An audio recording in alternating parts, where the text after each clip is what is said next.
अभी मेरी एक हमारे स्टूडेंट से बात हो रही थी जिसका जीआरई में स्कोर बहुत अच्छा है, और उसने बताया कि ये जो ऐसे राइटिंग थी वो उसकी टाइम से पहले खत्म हो गई थी, क्योंकि उसकी टाइपिंग तेज थी बाकी सारे लोगों से। और इस लेवल पे जाकर यही 19-20 का फर्क होता है, जिसकी बेस पे या तो बंदे को सक्सेस मिल रही होती है या बंदा फेल हो रहा होता है। तो ये किसी का क्वेश्चन मेरे लिए?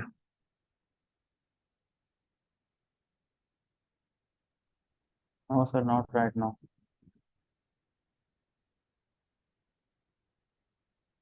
तो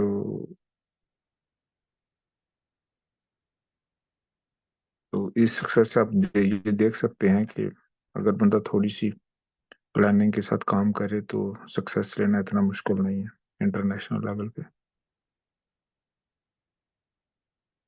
तो इंशाल्लाह हम आप लोगों के साथ हैं। आप में से जो लोग सीरियस हैं, and it will be very easy.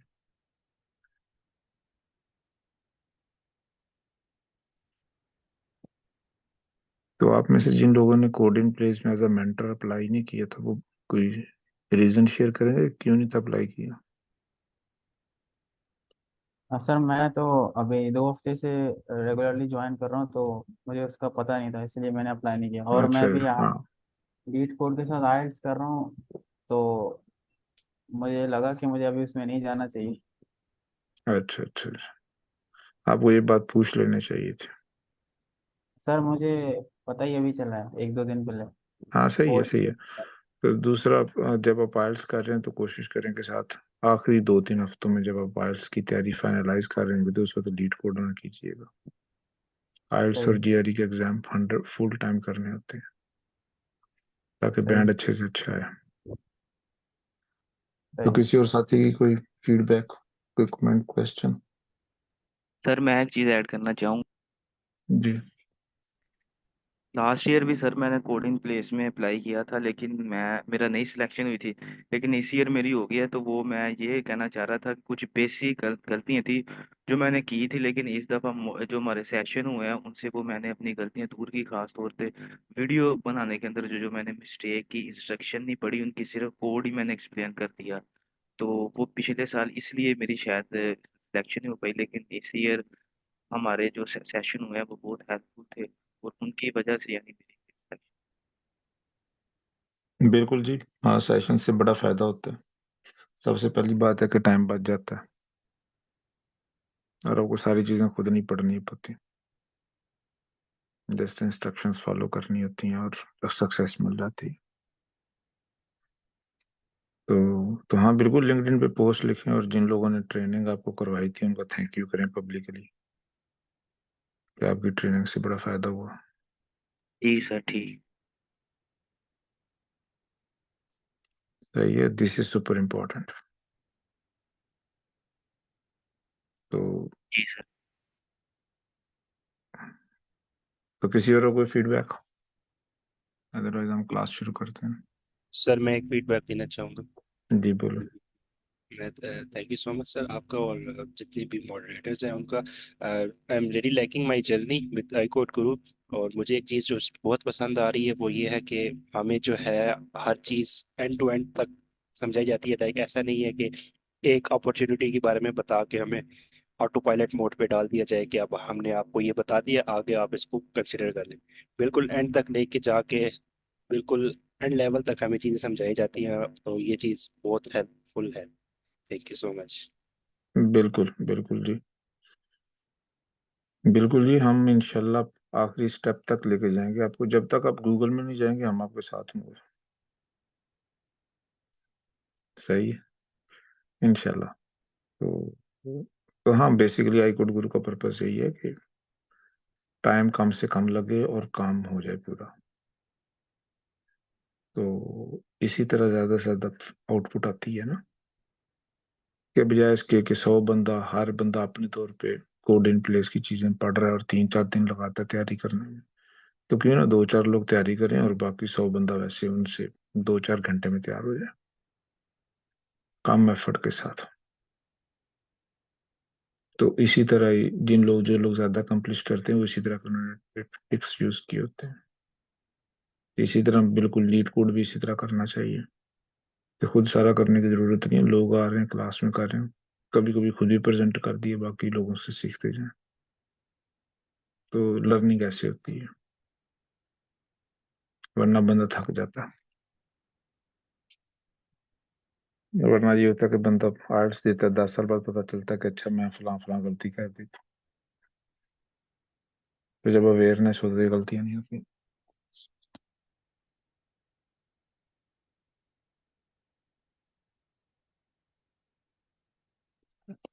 तो चलें ठीक है, लेट्स गो अहेड। और आप लोगों में से जो लोग अभी अप्लाई कर रहे हैं आइल्स देना जिन्होंने, तो आइल्स देने में बिल्कुल जल्दी ना करें, हमारे पास टाइम है। बेशक ये सेशन खत्म होने के बाद फील हो कि मुझे और प्रैक्टिस की ज़रूरत है, तो और भी सेशन ज्वाइन करें। और आइल्स की इतनी तैयारी करें कि आपको लगे कि और ज़्यादा तैयारी करने का कोई फ़ायदा नहीं है,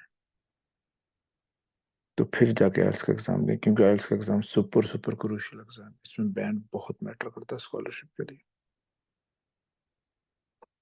और इसके लिए अपनी टाइपिंग की स्पीड भी तेज़ कर लें, तो उससे आपको बड़ा बहुत हेल्प मिलेगी। यानी कि जिस बंदे की टाइपिंग की स्पीड बाकियों से तेज़ है, उसका बाकियों से कोई कंपैरिजन नहीं, वो बेहतर परफॉर्म करेगा।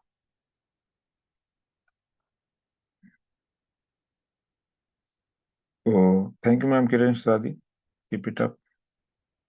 तो you guys are making history, आप लोग मुल्क की तारीख बदल रहे हैं। वरना इससे पहले जो नॉर्मल घर के बच्चे थे थैंक यू उनका ख्वाब ही होता था कि वो इस तरह का काम करें।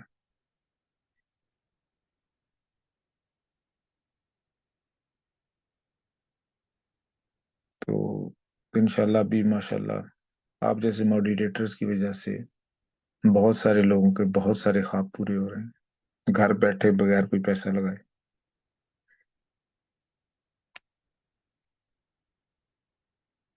तो दिस इज अमेजिंग। चलें जी ठीक है, मैं और टाइम नहीं लूंगा। Thank you very much and thank you sir. Thanks lot. बिल्कुल वेलकम जी, वेलकम जी। ओके, अल्लाह हाफिज़।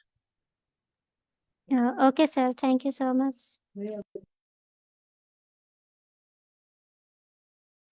अस्सलाम वालेकुम। वालेकुम सलाम। वालेकुम सलाम। कैसी है सब? अल्हम्दुलिल्लाह मैं am doing great. What about you? अल्हम्दुलिल्लाह मैं भी बिल्कुल ठीक।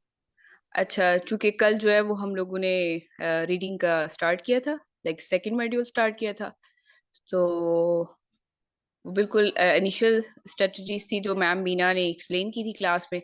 तो कोई भी स्टूडेंट जो है वो एक्सप्लेन करना चाहे वो कर सकता है, ठीक है?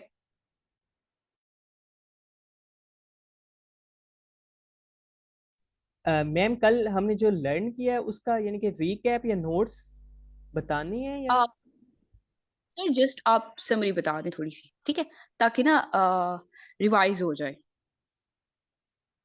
All right, I can tell. इसके अंदर ये था कि हमने रीडिंग का पढ़ा था और मैम ने हमें जो सबसे इंस्ट्रक्शन दी थी वो ये थी कि एक हमने इसको लर्न बाय हार्ट करना है so that we can get the idea that what's written in the document and we can extract our answers quickly. यानी कि एक होता है कि जैसे लाइक आई एम स्पीकिंग, तो मेरा जो ध्यान होगा वो like how I am conveying the words and like this, but हमने लर्न बाय हार्ट करना है। और उन्होंने बताया था कि कल हम ना कीवर्ड्स के ऊपर फोकस करेंगे so that we can get the answers of the questions really quickly. So okay okay sir Asim, thank you so much. Anyone else? कोई और बताना चाहे? यस मैम, हमने कल ये सीखा था कि जो रीडिंग मॉड्यूल है उसमें हमें पैसेजेस मिलेंगे एंड पैसेजेस के अंदर मुख्तलिफ पैराग्राफ्स भी होंगे। और आपने ये बताया था कि जो पैसेजेस का हेडिंग है उससे हमें पढ़ना ज़रूरी है, क्योंकि हमें ये पता चल जाएगा उससे कि पैसेज में बात क्या हो रही होगी। एंड कुछ जो क्वेश्चंस हैं रीडिंग मॉड्यूल में वो ज़्यादा टाइम लेते हैं और कुछ कम लेते हैं, लेकिन आपने कहा था कि वो जो जिस हिसाब से प्रैक्टिस करेगा तो उसे कुछ क्वेश्चन इजी लगेंगे, अपने हिसाब से कुछ हार्ड लगेंगे। एंड टाइम मैनेजमेंट जो है रीडिंग मॉड्यूल में क्रूशल है। Yes sir. कोई और बताना चाहे?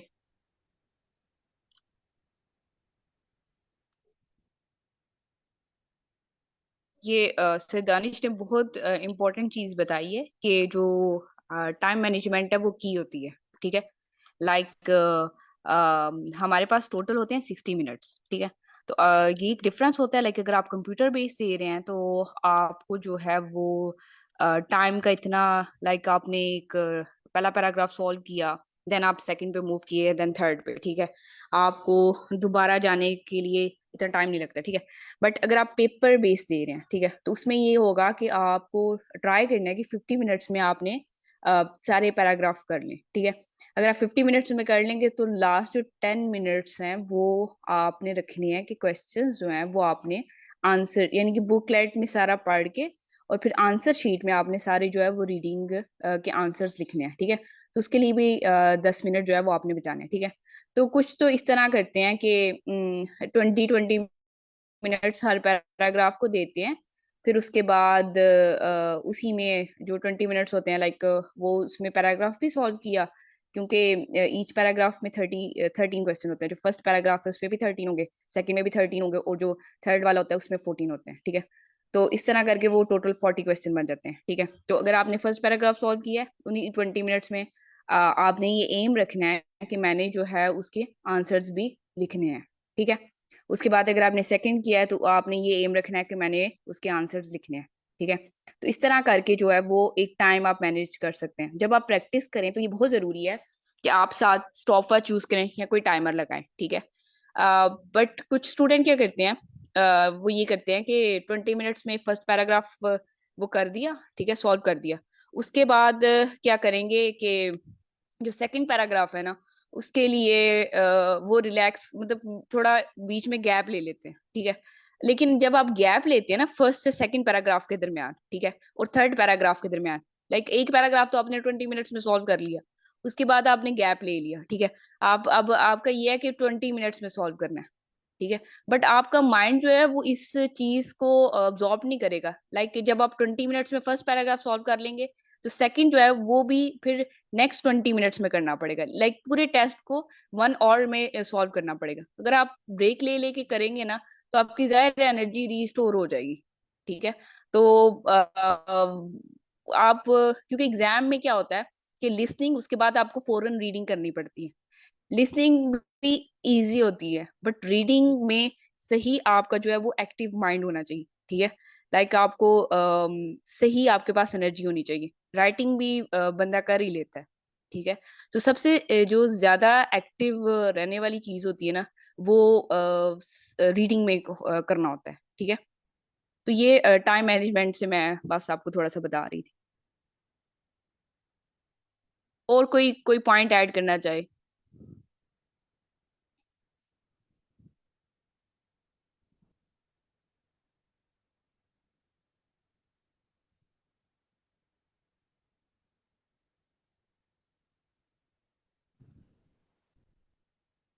आपको मेरी आवाज आ रही है?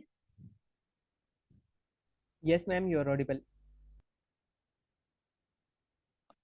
मैंने कहा कोई और पॉइंट ऐड करना चाहे?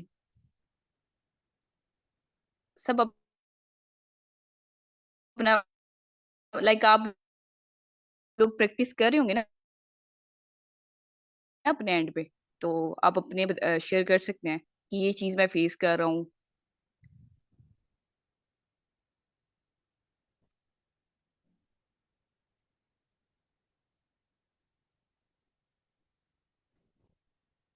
अच्छा यूँ करते हैं, कोई भी स्क्रीन शेयर करे, ठीक है, तो हम स्टार्ट करते हैं। और उसके बाद जो है वो फिर हम मैं खुद करती हूँ कि मैं क्लास को लैपटॉप से ज्वाइन करने की ट्राई कर रही हूँ। ठीक है।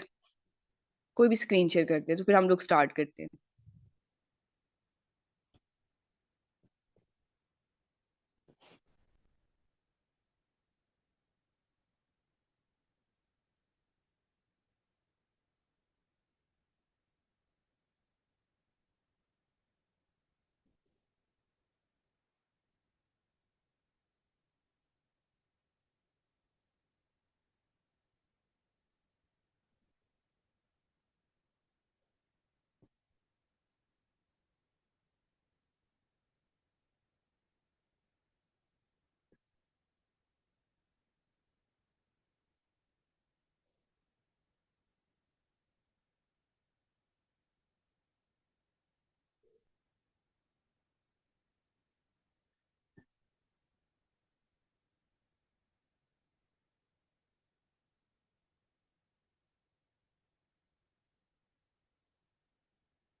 अच्छा, कोई बताएगा कल लाइक कितना पड़ा है? फिर हम लोग आगे से स्टार्ट करते हैं।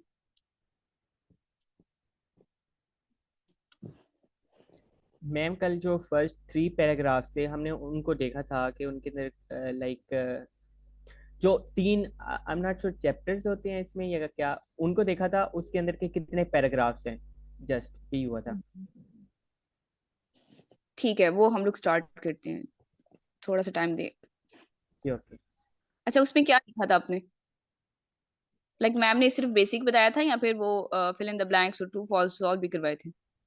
नहीं मैम, जस्ट बेसिक बताया था, उन्होंने रीडिंग करवाई थी और देन उन्होंने कहा था लर्न बाय हार्ट करें ताकि आप टाइम देखें कि आप कितने टाइम के अंदर कितना रीड कर पा रहे हैं। उन्होंने कहा था कि कल हम कीवर्ड्स को देखेंगे और हेडिंग्स का बताया था उन्होंने, पैराग्राफ्स का बताया था कि वो कैसे आपने कैलकुलेट करने हैं, कैलकुलेट करवाए थे हम सबसे। And this is all that we done yesterday. Okay sir, thank you.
मैं लैपटॉप के साथ ज्वाइन कर रही हूँ, साथ में पास बुक नहीं थी, वो मैं फिर डाउनलोड कर रही हूँ। ठीक है, जैसी होती है फिर जस्ट मुझे 2 से 3 मिनट दें।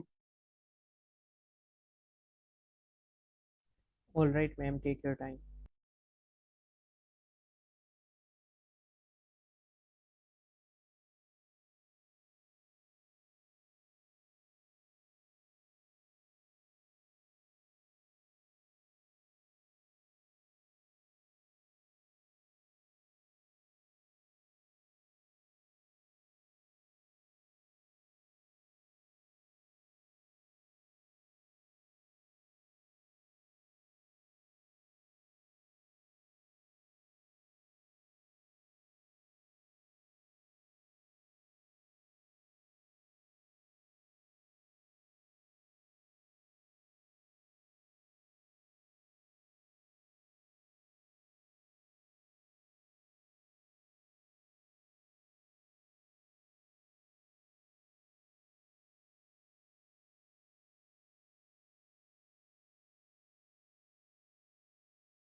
अच्छा, मुझे बताइएगा जब स्क्रीन शेयर हो जाए। मैंने शेयर कर दिया, शायद लोड होने में टाइम लगे।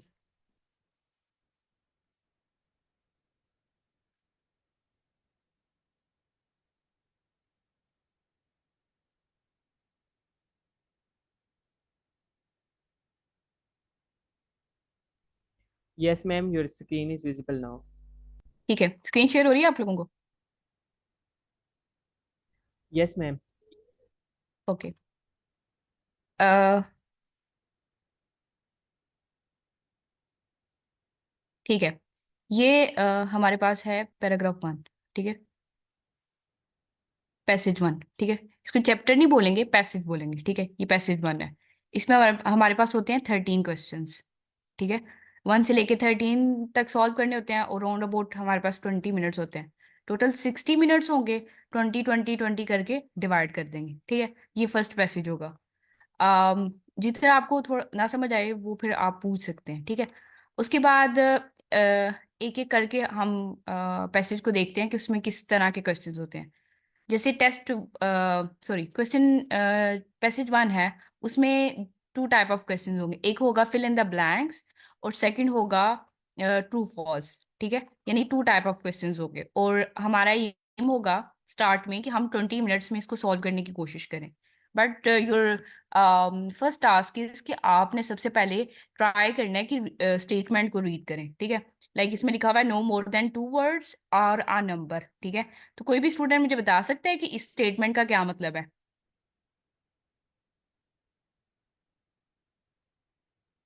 मैम इसका मतलब है आंसर या तो 2 वर्ड्स, या तो एक वर्ड होगा, या तो 2 वर्ड, या तो नंबर। राइट। ये इस तरह से होगा कि एक वर्ड के साथ एक नंबर भी हो सकता है, 2 वर्ड्स के साथ भी एक नंबर हो सकता है। ठीक है, तो ये आपने सबसे पहले करनी ब्लैंक्स। ब्लैंक्स का ये फायदा होता है कि आप को आंसर जो है वो सीक्वेंस वाइज मिल जाते हैं। ठीक है, लाइक अगर इसका आंसर एक लाइन में होगा ना, तो उसके बाद जो इसका आंसर होगा ना, वो अगली लाइंस में होगा। लाइक तरतीब से, सीक्वेंस से आपको आंसर फाइंड करने में इतनी मुश्किल नहीं होती। ठीक है, उसके बाद क्वेश्चन 4 से 7 है। ठीक है, तो उसमें भी यही होता है कि आंसर जो है वो हमें सीक्वेंस वाइज मिल जाते हैं। किस तरह मिलते हैं ये हम लोग क्लास के एंड पे डिस्कस करेंगे। ठीक है, उसके बाद है ट्रू एंड फॉल्स। ठीक है, ट्रू एंड फॉल्स और नॉट गिवन। ट्रू का मतलब ये होता है कि जो स्टेटमेंट इधर दी हुई है ना, वो एज इट इज पैराग्राफ में जो स्टेटमेंट दी हुई है ना, वो उसके साथ मैच करे।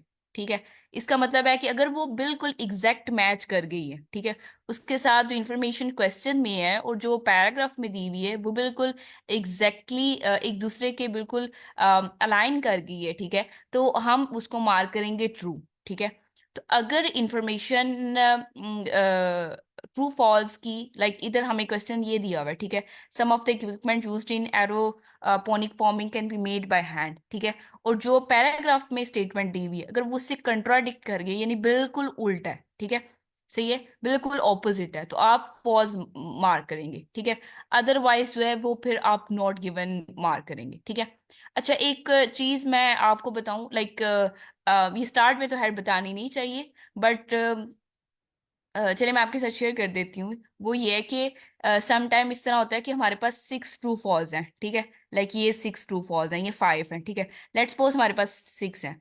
तो आप जब इसके आंसर्स देखेंगे ना, तो इसमें 2 ट्रू होंगे, मोस्टली इस तरह होता है, 90% चांस होते हैं। ठीक है, तो 2 फॉल्स होंगे। ठीक है, लेट्स सपोज ये एक ये ट्रू हो गया और एक ये ट्रू हो गया। ठीक है, अगर आपके पास टाइम नहीं है, ठीक है, तो ये 2 फॉल्स हो गए हैं। ठीक है, तो पीछे आपने ये भी ये जो है और ये बच गए हैं। ठीक है, तो इसमें मोस्ट ली 90% चांस है, या आप कह लें 85% चांस है कि इन दोनों के आंसर जो है वो नॉट गिवन होंगे। ठीक है, लाइक उन्होंने, अगर आपके पास टाइम नहीं है, आपने जो बाकी 5 ट्रू फॉल्स हैं, ये 4 ट्रू फॉल्स हैं, वो आपने पढ़ के लगाए हैं। ठीक है, तो अब आपको लग रहा है कि पीछे नॉट गिवन वाला इनमें पूरा नहीं है, लाइक 8 9 जो है वो ट्रू फॉल हो गए हैं, और 12 13 भी ट्रू फॉल हो गए हैं। ठीक है, बट जो नॉट गिवन है वो अभी तक आया नहीं, तो मोस्टली चांस ये होते हैं कि उन दोनों का जो आंसर है वो नॉट गिवन होगा।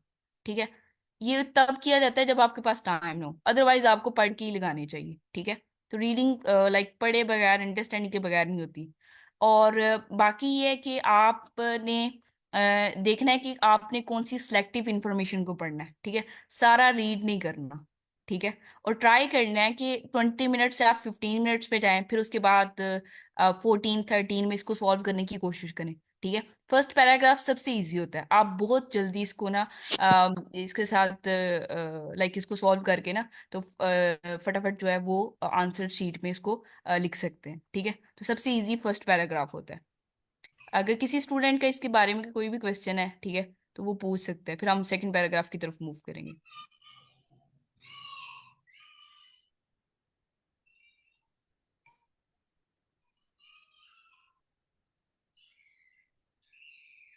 कोई भी अपना लाइक फीडबैक देना चाहे, कोई रिव्यू देना चाहे, वो बता सकते हैं, ठीक है। मैम मेरा क्वेश्चन है, सबसे पहले हम fill in the blanks solve करेंगे, उसके बाद हमने कहाँ पे मूव होना है? सर जब आप स्टार्ट करेंगे ना तो आपका मोटिव ये होना चाहिए कि आपने fill in the blanks solve करनी है, ठीक है। जी जी। उसके बाद आपने ट्रू एंड फॉल्स को सॉल्व करना है, ऑल ठीक है राइट। जी। बट आपने ये ट्राई करना है कि आप कम से कम टाइम लगाएं, ठीक है, लाइक सिलेक्टिव इंफॉर्मेशन को पढ़ें, ठीक है। Okay ma'am. जी जी। सही। उसके बाद हमारे पास है सेकंड पैराग्राफ, ठीक है।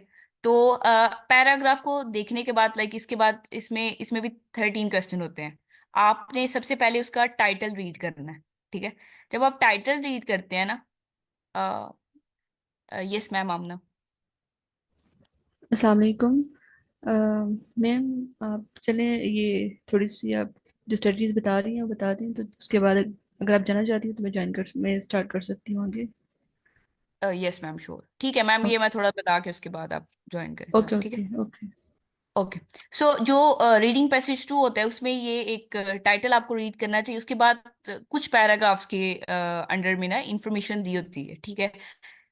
लाइक ये जो अगर हम इन 2 लाइंस को पढ़ लेते हैं ना तो उससे हमें ये पता चल जाता है कि उसका कंक्लूजन क्या है, ठीक है। लाइक टाइटल को रीड करने के बाद उन 2 लाइंस में जो है वो समरी भी बताई होती है, ठीक है। तो ये आपको हेल्प आउट करता है वो टोटल पैराग्राफ का आइडिया लेने में, ठीक है। उसके बाद इसमें जो 14 से 18 तक क्वेश्चंस हैं, ठीक है। अच्छा, इसमें भी इसमें ये होता है कि आपको बताया होता है, स्टेटमेंट्स दी होती हैं और उसको आपने पैराग्राफ के साथ मैच करना होता है, ठीक है। Like write the correct letter A to G in the 14 to 18 on your answer sheet, ठीक है। लाइक इन 5 के आपको आंसर्स देने पड़ते हैं, ठीक है। और सबसे इम्पोर्टेंट चीज़ ये है कि ये जो स्टेटमेंट लिखी होती है इसका ये मतलब होता है कि you may use any letter, like इन दोनों में भी ये वाली स्टेटमेंट और ये वाली स्टेटमेंट के जो आंसर्स है ना वो सेम भी हो सकते हैं। लाइक 14 अगर आप पढ़ते हैं और 17 पढ़ते हैं तो उसका सेम आंसर भी हो सकते हैं, मतलब कि बी पैराग्राफ में हो या सी पैराग्राफ में हो, तो इसमें ना 2 लेटर यू को यूज करने का ये मतलब होता है। अगर ये स्टेटमेंट लिखी हुई है तो इसका ये मतलब है कि कोई 2 स्टेटमेंट एक पैराग्राफ के साथ जरूर मैच कर रही हैं, ठीक है। तो इस चीज का आपने ख्याल रखना है। उसके बाद जो इस टाइप 19 to 21 है, इसमें ये होता है कि जैसे ये हमें लिस्ट ऑफ टिम्बर कट्स दिए हुए हैं, ठीक है। तो इसमें देखना है कि कौन से ये कट्स दिए हुए हैं और इधर इनकी डेफिनेशंस लिखी हुई हैं, ठीक है। तो आपने पीछे से पढ़ के देखना है कि कौन सा कट किस स्टेटमेंट के साथ मैच कर रहा है, ठीक है।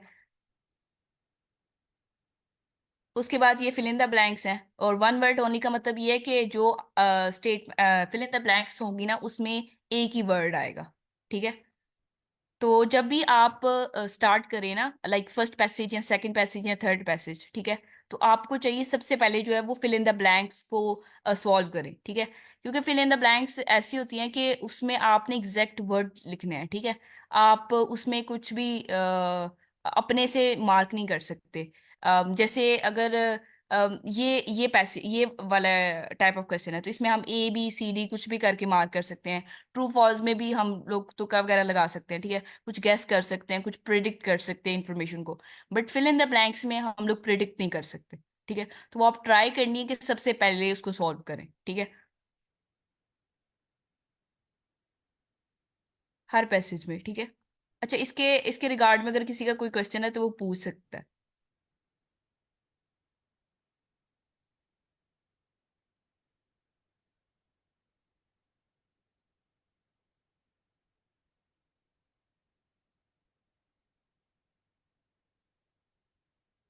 ओके, उसके बाद है हमारे पास पैसेज 3, ठीक है। तो जो पैसेज 3 होता है उस वो सबसे ज्यादा थोड़ा थोड़ा डिफिकल्ट होता है, ठीक है। फर्स्ट पैराग्राफ से भी और सेकंड पैराग्राफ से भी, ठीक ठीक है। वो थर्ड पैराग्राफ जो होता है वो थोड़ा सा डिफिकल्ट होता है, उसको रीड करना भी। आप जैसे जैसे प्रैक्टिस करोगे ना, आपको उसकी जो है वो समझ आती जाएगी, ठीक है। तो उसके लिए आपको ज्यादा टाइम रिक्वायर होता है। अगर आप 30 मिनट्स में फर्स्ट टू पैसेज कर लेते हो तो वो तो बहुत बड़ी अचीवमेंट होती है, ठीक है। और जो 30 मिनट्स बाकी बचते हैं ना, वो आप थर्ड पैसेज को आराम से देख सकते हो, ठीक है। उसको इजीली सॉल्व कर सकते हो, ठीक है। उसके लिए भी सेम टेक्निक ही फॉलो होगी। लाइक आपको पहले सबसे पहले टाइटल पढ़ना पड़ेगा, उसके बाद ये जो 2 लाइन्स होगी इसकी इनकी एक्सप्लेनेशन पढ़नी पड़ेगी, ठीक है। और देन जो है वो ये 27 से 31 तक क्वेश्चंस हैं, उसी तरह से स्टेटमेंट दी हुई है, ठीक है। लेकिन इसमें आ नहीं कहा हुआ कि आप एक लेटर को 2 स्टेटमेंट के लिए यूज कर सकते हो, जैसे वो पीछे सेकंड पैसेज में लिखा हुआ था, ठीक है। तो उसके लिए आपको क्या करना पड़ेगा, यानी कि हर स्टेटमेंट को रीड करना पड़ेगा एंड देन पैराग्राफ के साथ मैच करना पड़ेगा, ठीक है। लेकिन इसके लिए भी मैं यही रिकमेंड करूंगी कि आपको फिल इन द ब्लैंक्स जो है वो सबसे पहले करनी चाहिए। इसमें भी जस्ट 1 वर्ड ओनली है। और ये भी जैसे हम लोग ने कट्स का देखा था, ऐसी लिस्ट ऑफ पीपल दी हुई है, ठीक है। तो जस्ट उसके साथ आपको स्टेटमेंट मैच करनी है, ठीक है। तो ये टोटल टेस्ट होते हैं, ठीक है। तो अगर किसी का इसके रिगार्ड में क्वेश्चन नहीं है तो फिर ये मैम आमना इसको जो है वो डिटेल में एक्सप्लेन कर देती। ठीक है मैम। जी बिल्कुल। किसी का क्वेश्चन है कोई तो बता दीजिए। And thank you ma'am Hafsa, आपने काफ़ी मतलब अच्छा गाइड किया। Thank you so much. कोई बात नहीं, चलिए मैम आप स्क्रीन शेयर करें और मैं आपको, आई थिंक आप होस्ट होंगी या बना दूँ। मुझे बना, अच्छा नहीं, मैं स्क्रीन तो मुझे ओके शेयर कर रही हूँ मैं, लेकिन आप मुझे होस्ट बना दें वैसे। ओके। ओके, ठीक है मैंने बना दिए। ठीक है ma'am, thank you. Okay thank you so much. Okay. Okay. तो ओके, तो हम स्टार्ट करते हैं आज रीडिंग का जो है। मेरी स्क्रीन शेयर हो रही है सबको? यस। जी मैम। ओके। ओके। अच्छा। जो रीडिंग पैसेज बना है, ठीक है, आपको वैसे तो मैम हफ्सा ने और मैम बीना ने काफ़ी डिटेल में बताई है, काफ़ी टिप्स एंड ट्रिक्स वगैरह, ठीक है। तो अभी हम इनको स्टार्ट करते हैं, तो फिर साथ साथ हम इनको देखते जाएंगे, ठीक है। और आप उन जो जो स्ट्रेटजीज बताई हैं आपने उसको साथ साथ इम्प्लीमेंट करना है, देखना है, ठीक है। अच्छा। इसमें क्या है, अर्बन फार्मिंग, ठीक है। इसके जो क्वेश्चंस 1 से 13 तक जो है, वो जो ये वाला पैसेज 1 है ये उससे रेलिवेंट है, ठीक है। सबसे पहले क्या आपने करना है कि you should spend about 20 minutes, ठीक है। आपने मतलब इस पैसेज पे आपने 20 मिनट्स में आपने ये कंप्लीट करना है, ठीक है। हम सबसे पहले ऐसा करते हैं। अच्छा, सबसे पहले तो ये है कि अर्बन फार्मिंग, इसकी जो ये जो टू जो लाइंस की स्टेटमेंट है इसको हम देख लेते हैं। In Paris, urban farmers are trying a soil-free approach to agriculture that use less space and fewer resources. Could it help cities face the threats to our food supplies? अच्छा। अब ये जो स्टेटमेंट है इससे देखिए, सबसे पहले जो मेन पॉइंट जो हमें समझ आ रहा है, लाइक हमें इससे आइडिया हो रहा है कि ये किससे रेलिवेंट है, ठीक है। अब वो क्या है, सबसे एक तो ये है कि सॉइल फ्री अप्रोच है, ठीक है। सॉइल फ्री अप्रोच है। दूसरा क्या है कि ठीक है, फार्मर्स तो चले, ठीक है, ये फार्मिंग से रेलिवेंट है, ठीक है। नेक्स्ट क्या है कि could it help cities face the threats to our food supplies. अब इससे रेलिवेंट बात भी होगी, कंपैरिजन में बात होगी, ठीक है। और इससे रेलिवेंट बात भी होगी कि आपने ये इसमें आपने क्या करना है। मैं इसको हाईलाइट करती हूँ, वेट एक मिनट, ठीक है। सॉइल फ्री, और उसके बाद हमने क्या करना है, जो हमें फूड सप्लाईज की जो थ्रेट्स हैं, ठीक है, जो जो सिटीज जो फेस कर रहे हैं, क्या वो उसको उसमें हेल्प आउट करेगा, ठीक है। तो हम ऐसा करते हैं कि क्वेश्चंस पे जाते हैं डायरेक्ट, और उसके बाद फिर वापस आते हैं, ठीक है। क्वेश्चन 1 से 3 तक पहले हम ये देखते हैं क्या है, ब्लैंक्स, ठीक है। Choose no more than 2 words in या आर अ नंबर, ठीक है। इसका क्या मतलब है कि आपने क्या करना है, 2 वर्ड्स, या तो वो 2 वर्ड्स होंगे या फिर एक वर्ड और एक नंबर होगा, ठीक है। तो या फिर वो दोनों ही मतलब दोनों वर्ड्स होंगे या एक वर्ड और एक नंबर होगा, ठीक है। From the passage for each answer. हमने पैसे से क्या करना है, इनके एक जो मतलब फाइंड आउट करना है कि इस प्लेन में क्या आ रहा है, ठीक है। सबसे पहले क्या कि अर्बन फार्मिंग इन पेरिस, उसमें उस पैसेज में से क्या है, सबसे पहले हम देखते हैं vertical tubes are used to grow strawberries, ठीक है। वैसे मैं जो पर्सनली मुझे ठीक लगता है ना, वो ये है कि हम ना ऐसा करते हैं कि ब्लैंक्स को हम देख लेते हैं, इस तरह से हमें पैसेज पढ़ने में ना उसको फाइंड आउट करने में काफी इजी रहेगा, ठीक है। अब ये क्या है कि वर्टिकल ट्यूब्स जो है ना वो स्ट्रॉबेरीज को तो ग्रो करने के लिए मतलब यूज होती हैं। ब्लैंक में क्या आएगा, एन हर्ब्स, ठीक है। हर्ब स्ट्रॉबेरीज दो बात होगी, इट्स मीन कि तीसरी कोई ये टाइप है प्लांट की, ठीक है, जिसके बारे में बात की जा रही है। कोई प्लांट है, वेजिटेबल्स, मतलब क्या चीज़ है वो, ठीक है।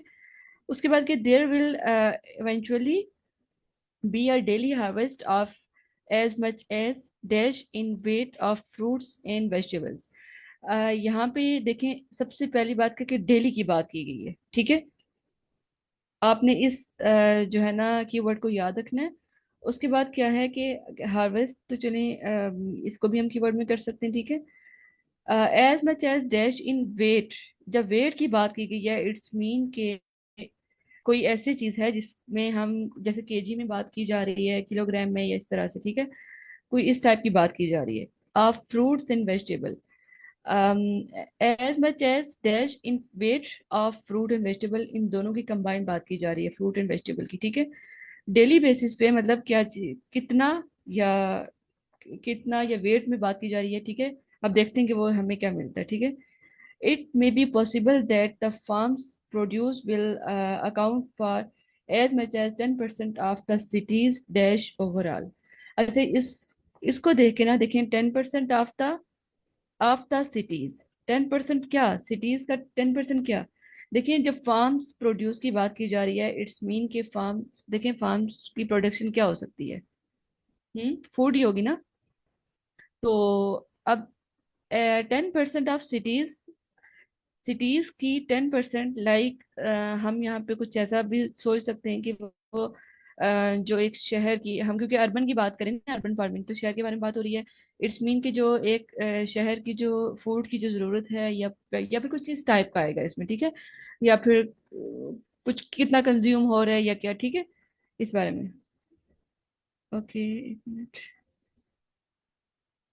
पॉपुलेशन, पॉपुलेशन भी हो सकता है एक तरह से, लेकिन क्या है, as much as 10% of the, अच्छा, विल अकाउंट।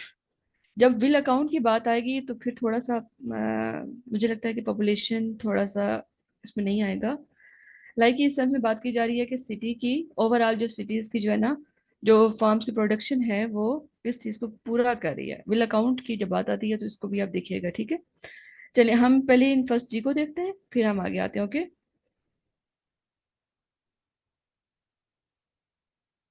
ओके, ऐसा करती हूँ कि पैसेज वन में खुद पढ़ती हूँ, पैराग्राफ वन, ठीक है। नेक्स्ट आप में से कोई पढ़ेगा, ठीक है। Okay. On the top of a striking new exhibition hall in southern Paris, the world's largest urban rooftop farm has started to bear fruit. Strawberries that are small, intensely flavored, and resplendent, sorry, resplendently red sprout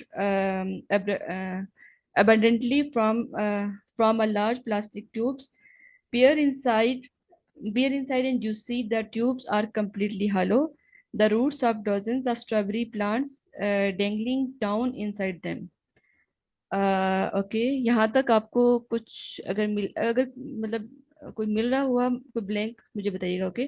from identical vertical tubes near by burst now upon row of lettuce, near those are aromatic herbs such as basil, sage, and peppermint। Okay, इस sentence को थोड़ा गौर से देखिएगा, इसमें strawberries के बारे में बात की गई है, sorry, burst upon lettuce near those are aromatic herbs के बारे में बात है, ठीक है। ओके, आगे देखते हैं हम इसमें क्या। Opposite in narrow horizontal trace, trees packed not with soil but with coconut fiber grow cherry tomatoes, shiny eubaggins, and brightly coloured cards, ठीक है। ओके, यहाँ पे मतलब आप लोगों को कुछ चीज़ की समझ आई है? आपको कोई अगर इसमें से ब्लैंक मिली है तो मुझे बताइएगा।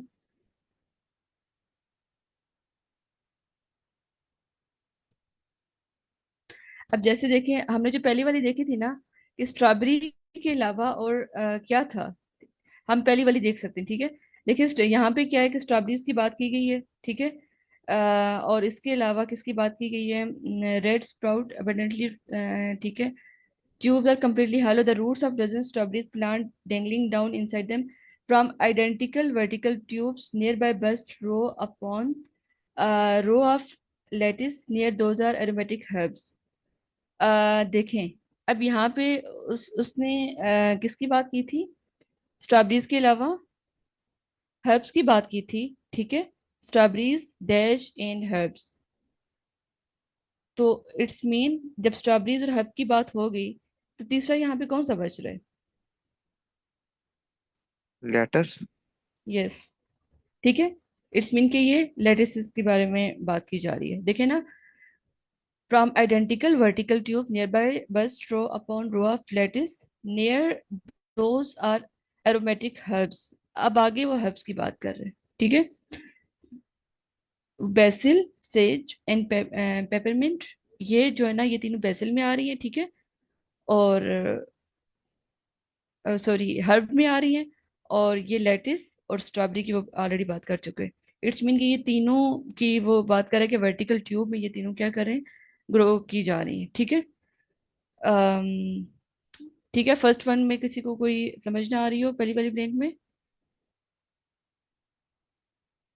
एनीबॉडी? ओके, नेक्स्ट है कि there will eventually a daily harvest, ठीक है। अगर हम डेली हार्वेस्ट की बात कर रहे हैं in weight of fruits and vegetable, first paragraph में कुछ ऐसा आपको डेली बेसिस की क्यों बात की गई हो, अगर आपको कुछ मिला हो ऐसा?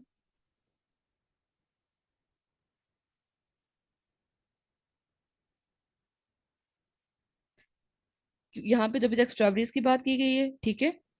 और इसके बारे में नेक्स्ट पैराग्राफ हम देखते हैं, ठीक है।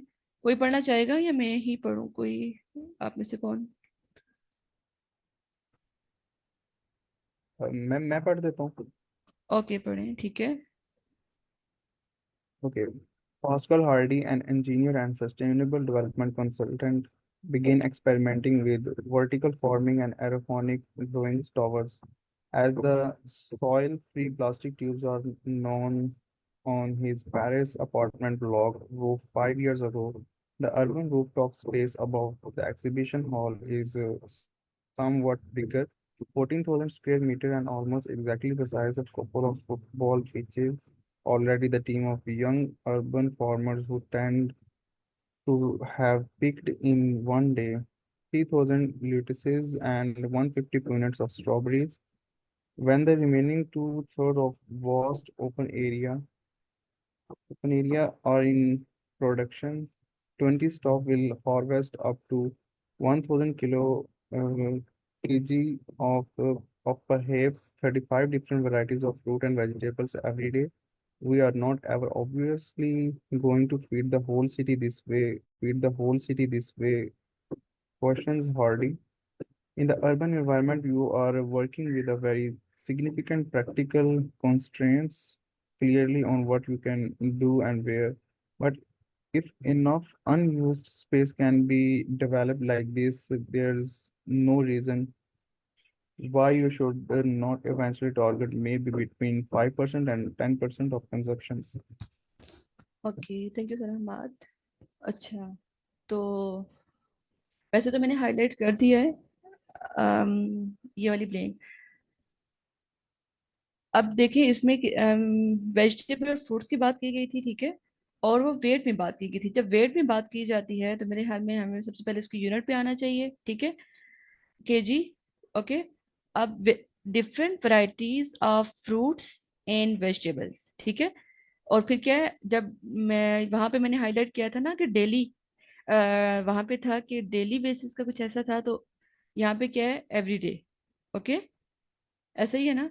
तो इट्स मीन कि हम ये 1000 केजी हम कर सकते हैं उसमें।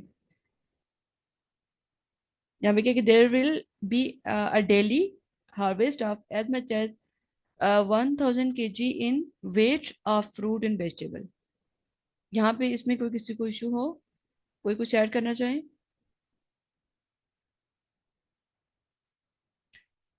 एग्री कर रहे हैं आप लोग? कैसे ही है, ये सही है, करेक्ट है? Yes. Yes ma'am. ओके, ठीक है। नेक्स्ट क्या है? It may be possible that the farms produce will account for as much as 10% of cities dash. अच्छा, इसको हम देखते हैं कि इस पैराग्राफ में था ये नहीं, या नहीं था ये।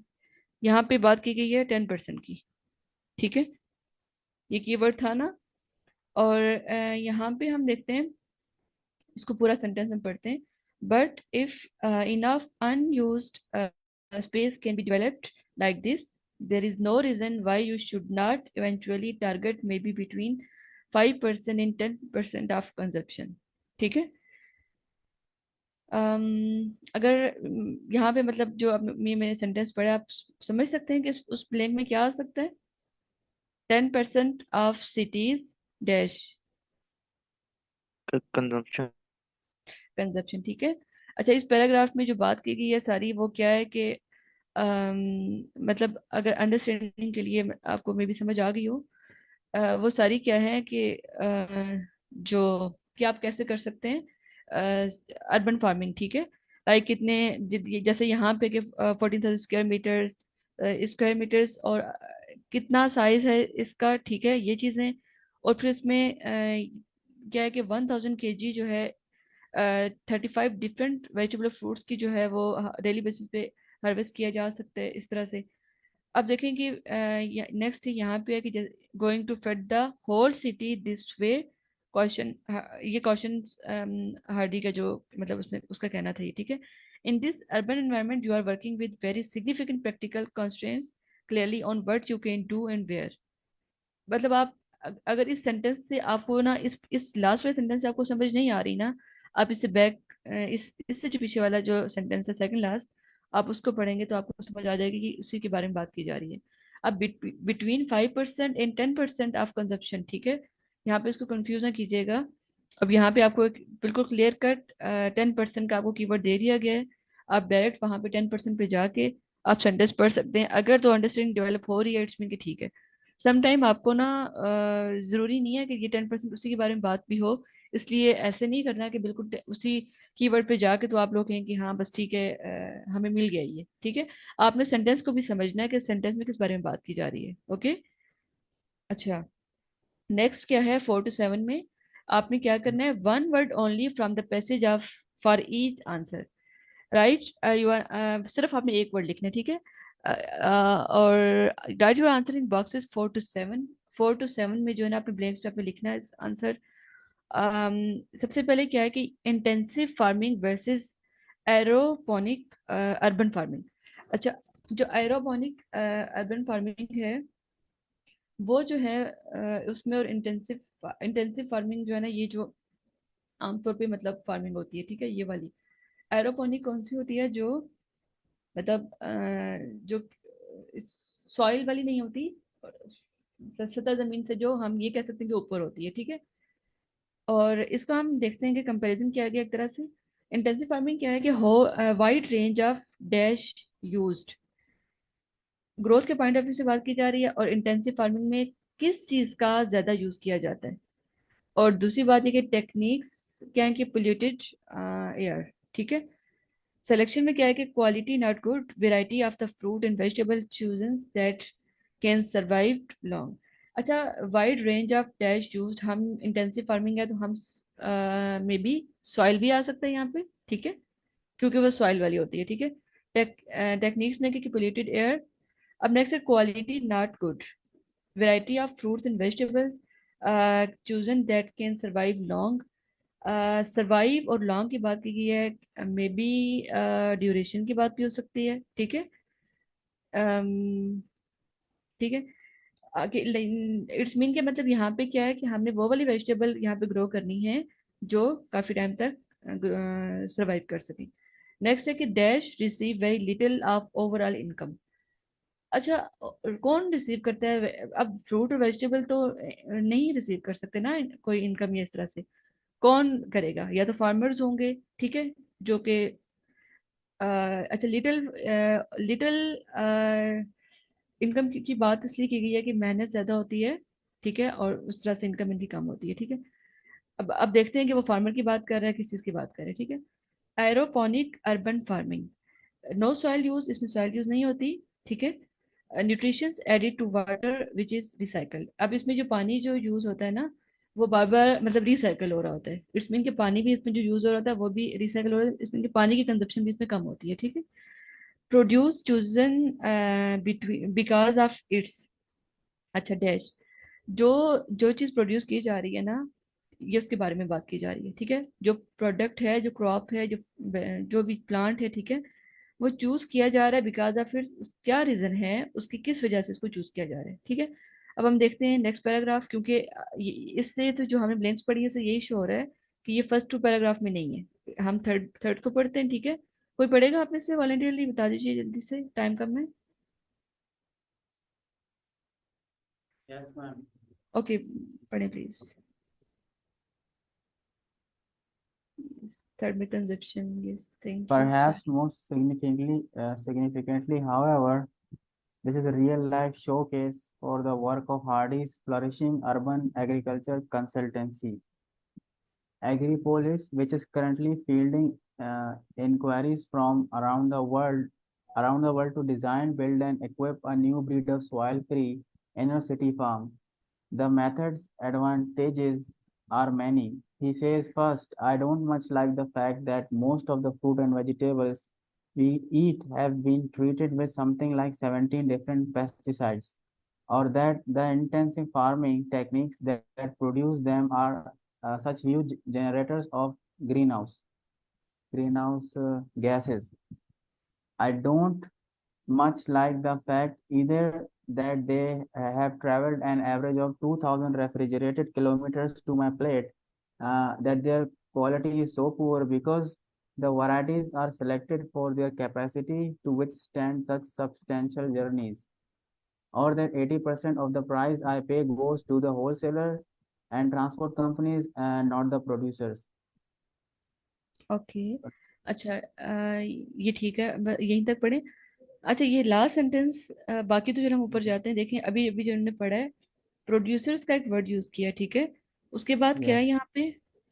I don't much like that fact, मतलब एक तो ये कि उन्हें 2000 रेफ्रिजरेटेड किलोमीटर्स जो है ना, मतलब एक तो बहुत ज़्यादा ट्रेवल करना पड़ता है। दूसरी बात क्या है कि that their quality is so poor because the जो varieties are selected for their capacity to withstand substantial journeys for 80% of the price.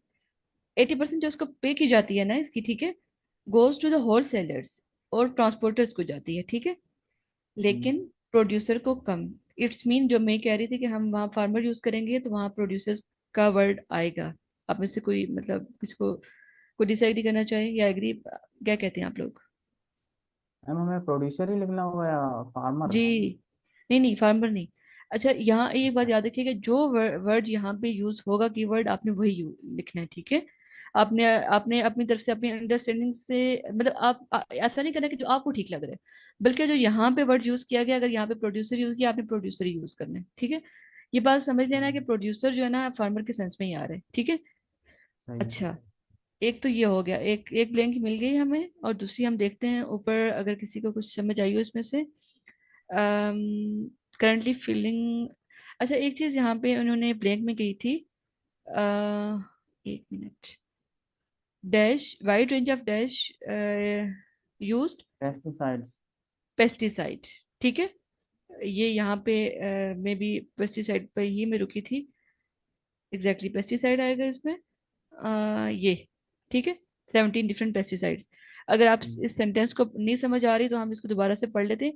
I don't much like that, I don't much like the fact that most of the fruit vegetables we eat have been treated with something like 17 different pesticides, or that the intensive farming techniques, ठीक है, that produce them are such huge generators of greenhouse gases, ठीक है, ये इसका ना एक side effect बताया जा रहा है एक तरह से, कि इसमें ना पेस्टिसाइड यूज होते हैं और ग्रीन हाउस गैसेज वगैरह।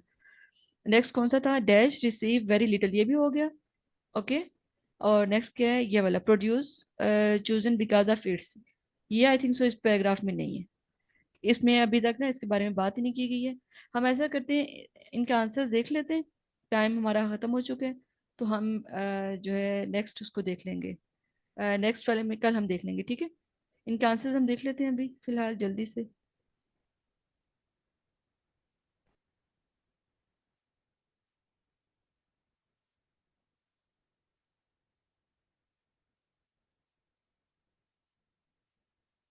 ओके, पहला था लेटिस, ठीक है। दूसरा था 1000 kg, समझ आ गई थी ना इसकी। थर्ड था फूड या कंजप्शन, इनमें दोनों लिखा हुआ है, लेकिन बेटर ये है कि आप कंजप्शन लिखें, ठीक है। ये आपका कंजप्शन अगर आप लिखेंगे एज इट इज वही वर्ड, तो आपका गलत नहीं होगा।